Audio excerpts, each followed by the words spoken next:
আসসালামু আলাইকুম virtual viewers, সবাই কেমন আছেন? নিশ্চয়ই খুব ভালো আছেন। বহুদিন পর আবার ভিডিও করতে চলে এসেছি। অনেকটা দিন খুব যন্ত্রণার মধ্যে ছিলাম, আলহামদুলিল্লাহ এখন অনেকটা ভালো।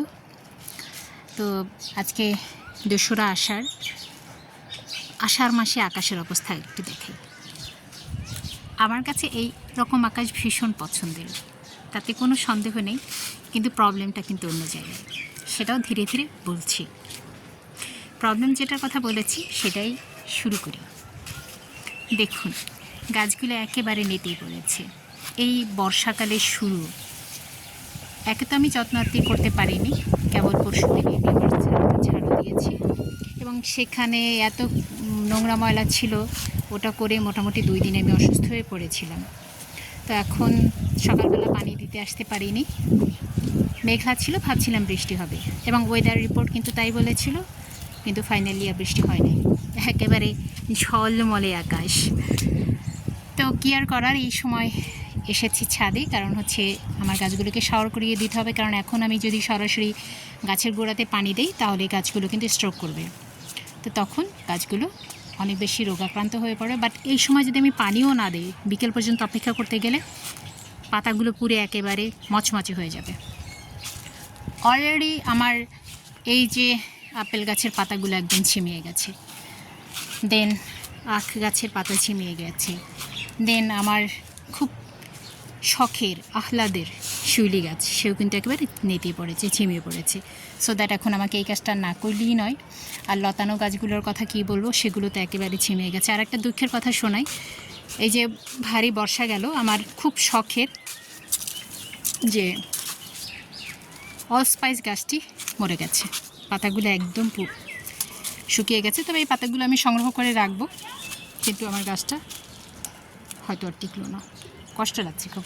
আমার গাছগুলোর প্রতি এত ভালো লাগে, এত ভালোবাসা থাকে যে আমি, তবে একটা মজার ব্যাপার বলি, ছাদে আপনি মালটা গাছ লাগাতে পারেন ইচ্ছে মতো, কারণ এই মালটা গাছ কিংবা কমলা জাতীয় গাছগুলো খুব একটা কিন্তু পানি পছন্দ করে না। আমি লাগিয়েছি একেবারে ছোটো পটে, তারপরও দেখুন এরা কিন্তু বেশ ভালো টিকে আছে।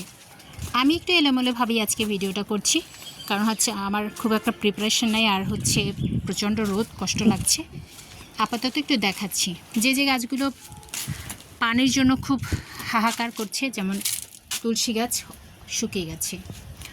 আর এইখানে কষ্টকর বিষয় হচ্ছে এই আমার ট্যাঙ্ক ফলগুলো ঝরে যাচ্ছে, কারণ হচ্ছে এই যে অতিরিক্ত গরমের কারণে।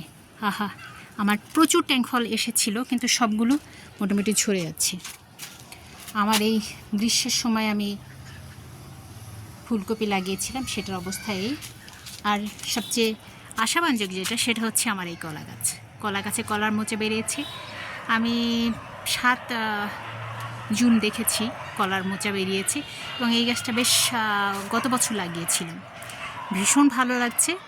এখন দেখা যাক আমার এই কলা গাছে কী কলা বের হয় আমি জানি না। এবং এই গাছটি একেবারে অনেকটা দূর থেকে আমার কাছে এসেছে, বাগানে লাগিয়েছিলাম, সেখান থেকে আমি ড্রামে লাগিয়েছি। তবে কলা গাছ যারা ছাদে লাগান তাদের জন্য খুব বড় একটা ব্যাপার হচ্ছে যে পটটা কিন্তু বেশি দিতে হবে, মাটি বেশি দিতে হবে। কলা গাছে প্রচুর খাবার খায়। আমার হয়তো এই কলা খুব একটা বড় হবে না, এর কারণ হচ্ছে যে গাছটা কিন্তু বেশ ভালো রুগ্ন আছে। তো দ্যাটস ওয়াই আমি যেটা করব, পরবর্তীতে আর উপরে লাগাবো না। তবে আমার এই যে দৃশ্যটা দেখুন, দেখতে অনেক ভালো লাগছে না? যেমন আকাশ তেমন চিরল পাতা, কলা গাছের তেমন ফল চলে যাচ্ছে, এটা সত্যিই আমাকে ভীষণ মুগ্ধ করে। এবং আমি ম্যাক্সিমাম সময় কিন্তু গাছ লাগাই গাছের প্রেমে পড়ে, অর্থাৎ গাছগুলোর পাতা সুন্দর হতে হবে, ফল সুন্দর হতে হবে, স্মেল থাকতে হবে, অনেকগুলো ব্যাপার কিন্তু আমি গাছ রোপণের ক্ষেত্রে খেয়াল করি আমার কাছে। তবে এটা ঠিক, প্রকৃতির সব গাছ আমার কাছে ভালো লাগে, তবে ছাদে ওই গাছগুলো লাগানো উচিত যেগুলো ভীষণ কষ্টসহিষ্ণু। আলহামদুলিল্লাহ আমার কলা কিন্তু বের হচ্ছে কি না দেখে নিই। না, এখনও বের হয় নাই, তবে বের হবে ইনশাল্লাহ। আর পলি পেয়ারা অলমোস্ট পেকে গেছে, এবং পেয়ারার সাইজটা কিন্তু মাশাল্লাহ দেখা যাচ্ছে অনেকটা বড় হয়ে গেছে, এবং এটা খাওয়ার সময় চলে এসেছে। এবং আমার আম্মা আলহামদুলিল্লাহ সুস্থ, উনি খেতে পারবেন। আমি আমার মায়ের জন্য মোটামুটি গাছ লাগানো থেকে শুরু করে এভরিথিং যেটা করি, সেটা হচ্ছে শুধু মায়ের জন্য। মা খাবেন, মা পারবেন। আমি আপেল গাছ লাগিয়েছি, আনার গাছ লাগিয়েছি, যতটা ফল মা পছন্দ করেন খেতে পারেন ওগুলো আমি লাগাই এই কারণে, এবং খুব রেয়ার টাইপের গাছগুলোই লাগাই যাতে আমার মা খেতে পারেন।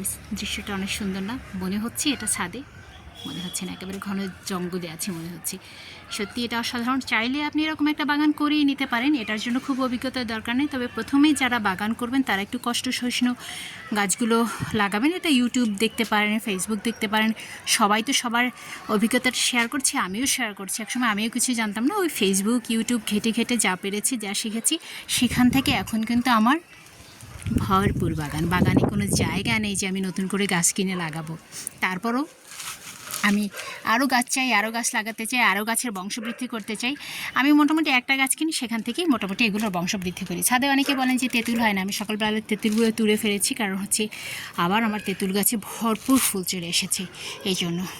তো আজকে এই পর্যন্ত। গরমে মোটামুটি আমি হাঁপিয়ে উঠেছি, আরও অনেক রকম ফলমূল গাছ আছে, সেটা অন্য এক সময় দেখাবো। এখন একটু গাছকে পানি দিয়ে ওকে অন্তত একটু সতেজ করি। আল্লাহ হাফেজ।